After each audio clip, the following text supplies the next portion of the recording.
मला बना लागत होतं मिस्त्री, कारण का आपल्या संडास बाथरूमचं काम करायचं होतं. आम्हाला प्लास्टर करायचं होतं म्हणून रेती गारा लागत होतं. मग का बड्यापैकी रेती पण गारून घेत होती मम्मी. गारलेल्या रेतीमध्ये सिमेंट मिसळवायचं होतं. मग का सिमेंट पण टाकून दिलो रेतीमध्ये. मसाला बी बनवून घेतलो. आता मी सांगतो चला तुम्हाला का प्लास्टर कसं केल्या जाते. तर पहिलं मारा लागते आपल्याला भीतीले पाणी. मग का भीतीले पाणी पण मारून घेतलं. भीतीले पाणी मारल्यानंतर मग द्या लागते सिमेंट पाणी. भीतीले मारा लागते सिमेंट पाणी. सिमेंट पाणी मारल्यानंतर मसाला मारा लागते. भीतीले मसाला मारल्यानंतर अशा प्रकारे जी भीत दिसते, मग त्याच्यानंतर आपल्याला चोपडं करायचं राहते. भीतीले लेवल करायचं राहते. आता भीतीले लेवल कसं करायचं राहते तर सांगतो चला तुम्हाला. लाकडीच्या अवजारानं आपण भीतीला लेवल करून घेऊ. भीतीले लेवल केल्यानंतर अशा प्रकारचा व्ह्यू दिसते. तुम्ही बघू शकता चोपडं केल्या जाते. अशा प्रकारे लेवल केल्या जाते भीतीले. भीतीले लेवल केल्यानंतर आपल्याला मारा लागते पंच भीतीले. आता तर चला मग भीतीले पंच पण मारून घेऊ. आता तुम्ही बघू शकता भीतीले पंच कसं मारला जाते. तर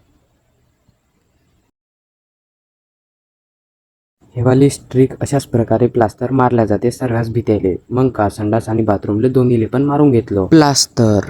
आमचं प्लास्टर अशा प्रकारे झालं, कारण का घरगुतीच प्लास्टर होतं. मिस करणार होतं प्लास्टर. माझ्या हाताची हालत कशा प्रकारे झाली तर, कारण का तुम्ही लाईक नाही करता ना, फॉलो नाही करता म्हणून. माझ्या हाताले मसाला लागू लागू बोटायले गड्डे पडले. तुम्ही बघू शकता व्हिडिओमध्ये.